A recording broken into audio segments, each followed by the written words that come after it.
Oi gente, eu sou o João Vitor, esse é o Cobra Letrado. No vídeo de hoje a gente vai comentar um pouco sobre a lista dos 100 melhores livros do século XXI, de acordo com The New York Times. Bom gente, essa lista saiu recentemente, deu o que falar, e isso me despertou o interesse de trazer aqui para o canal um assunto que eu costumo falar bastante, mas que eu sempre quis fazer um vídeo específico só sobre esse tópico, que é diversificar as leituras. Qual é a importância de você sair da sua zona de conforto, da sua bolinha, para você diversificar as suas leituras? Mas antes de chegar nesse tópico, vamos voltar aí 2 passos e chegar na tal lista do The New York Times. Eu li vários artigos quando saiu de críticas à lista, vários posts no Instagram também, vi que a comunidade literária falou muito sobre isso. Alguns comentaram superficialmente, outros já foram um pouco mais além na discussão, mas eu até vi num artigo que eu li uma alusão que eu preciso trazer para vocês. Imagina que um jornal lá do Vietnã resolve pegar vários escritores, vários críticos literários, enfim, vários jornalistas, para fazer a tal lista dos 100 melhores livros de todos os tempos. E no final das contas, quando a gente vai pegar o resultado, a gente vê que, sei lá, 80 dos 100 livros são livros vietnamitas. São livros dali, né, da região. E só 20 são livros do resto do mundo. Quão surpreso e quão incomodado a gente vai ficar de questionar qual que é a validade, né, de uma lista dos 100 melhores livros do mundo inteiro do século XXI, 80 ser só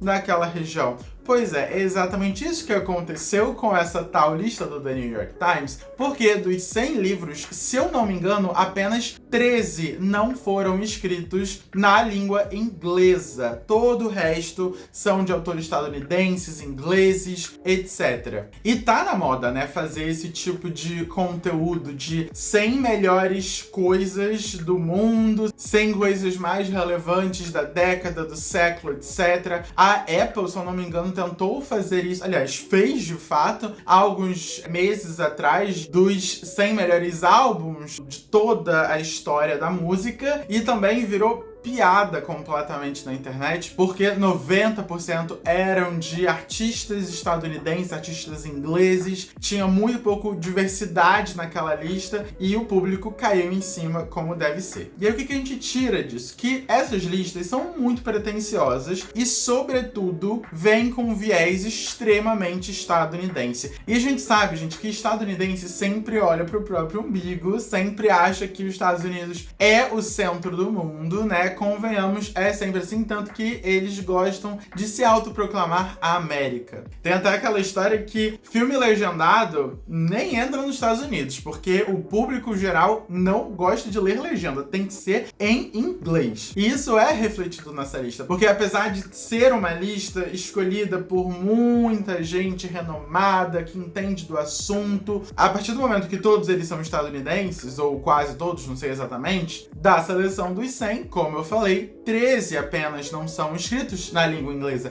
sendo que desses 13, 3 são só da Helena Ferrante. Então a gente já fica aí com outros 10, digamos assim, que não foram escritos em língua inglesa. E ainda trago outro dado, que desses 13, aqueles que não foram adaptados para as telonas ganharam prêmios muito importantes. Ou seja, para você ser reconhecido como um dos 100 melhores livros do século, de acordo com essa lista, ainda teve que ter tido um esforço muito grande, né, de ou tá sendo adaptado, tá sendo muito comentado, ou ter ganhado um puta prêmio, né, um prêmio de relevância internacional, enquanto que os outros, escritos em língua inglesa, tanto faz se foi adaptado, tanto faz se ganhou prêmio. Então, dito isso, eu pergunto a vocês, essa lista a gente deve levar tão a sério? Na grande maioria das vezes, essas listas, né, esse tipo de jornalismo é feito para entreter, para divertir, mas não deixa também de abrir reflexões pessoais dentro da gente. que aí eu puxo o gancho para essa questão da diversidade nas nossas leituras do dia a dia. Logo quando saiu a lista, eu vi várias pessoas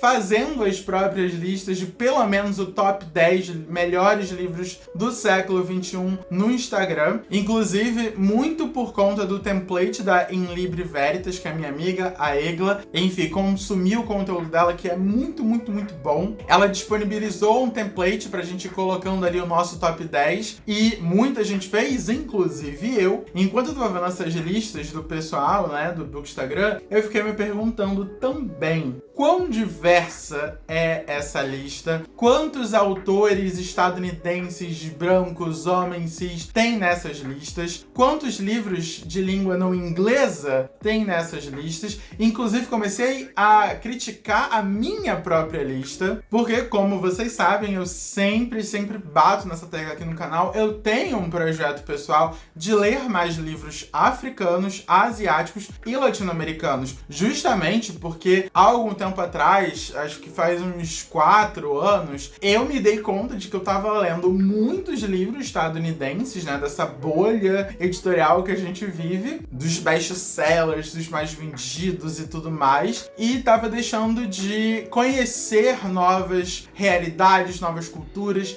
de outras literaturas, né, de outras nacionalidades. E aí eu comecei a ter esse projeto pessoal. Nos últimos anos eu tenho conseguido caminhar a passos de tartaruga, mas ainda assim tenho conseguido. Esse ano eu tô até um pouco mais à frente disso e tá sendo uma experiência incrível. Li livros do Ghana, da Somália, do Vietnã, da Colômbia, do Haiti, sabe? Isso é muito enriquecedor para todos nós enquanto leitores. Porque a gente acaba conhecendo novas realidades, né? De outros povos, de outras culturas, outros pontos de vista. Principalmente quando eu leio ficção africana, eu consigo entender muito de um lado anticolonialista, porque a gente consegue ver qual é o lado das pessoas que viveram anos e anos de um imperialismo europeu, imperialismo norte-americano. A gente consegue ver novos lados da história,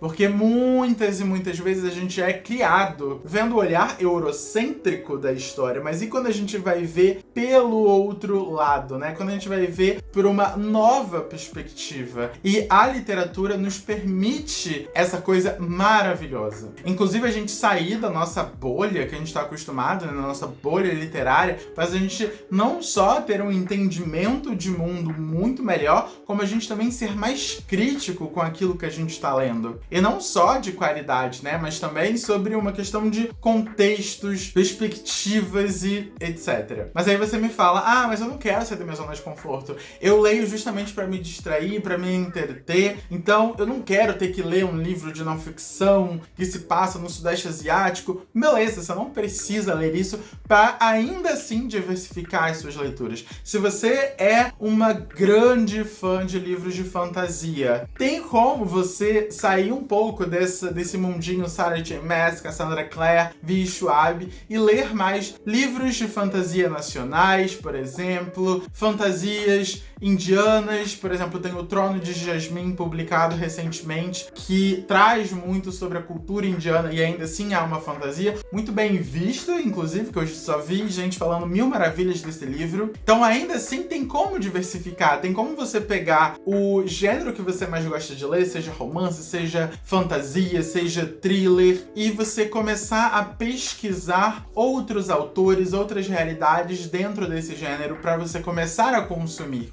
E isso nos leva até ao último ponto que eu quero falar com vocês. Porque no último mês teve uma grande discussão no BookTok sobre será que todas as histórias estão realmente iguais ou muito parecidas? Essas histórias best-sellers que a gente está acostumada a ver. E muita gente se debruçou nessa questão. E aí eu quero lançar outra reflexão para vocês. Será que todas as histórias estão parecidas ou será que você está consumindo sempre o mesmo estilo de história? Será que você automaticamente, sem nem perceber, quando você vai numa livraria, quando você abre a página da Amazon, você sempre procura os livros mais relacionados ali com as histórias que você mais gosta e acaba sempre ficando na mesma bolinha, na mesma estrutura de história, no mesmo desenvolvimento. Por isso que é muito importante você procurar novos autores, novos países, novas nacionalidades, novas realidades para se aventurar e diversificar as suas leituras. Assim como é muito importante que você procure novos criadores de conteúdo, porque pode acontecer também, né, dos criadores de conteúdo que você mais gosta sempre falar das mesmas coisas. E isso não tá errado, tá? As pessoas leem o que elas querem, o que elas gostam de ler. Mas se você tá um pouco cansado desse tipo de literatura, você quer diversificar, ou então você percebe que você precisa diversificar para você ter uma nova compreensão do mundo, talvez esteja na hora de você procurar outros criadores de conteúdo, né? Para você somar aí na sua lista do BookTok, do Bookstagram, do Booktube. E o que não falta, gente, é criador de conteúdo com esse tipo de conteúdo diverso, com esse tipo de frente um pouco mais diferente do que a gente está acostumado. Por exemplo, livros de fantasia com protagonismo preto, livros de romance com protagonismo asiático, né, escritos por autores asiáticos. A internet, ela é gigantesca, então com certeza tem criadores de conteúdo que falam sobre essas histórias, mesmo as mais diferentes que a gente possa imaginar. Eu mesmo, por exemplo, depois dessa lista que eu fiz lá no Instagram, inclusive vou deixar o link aqui embaixo, eu percebi que eu preciso ler muito mais livros de autoria preta e de autores mulheres também. E para isso eu já comecei a me organizar nessa questão de criadores de conteúdo literário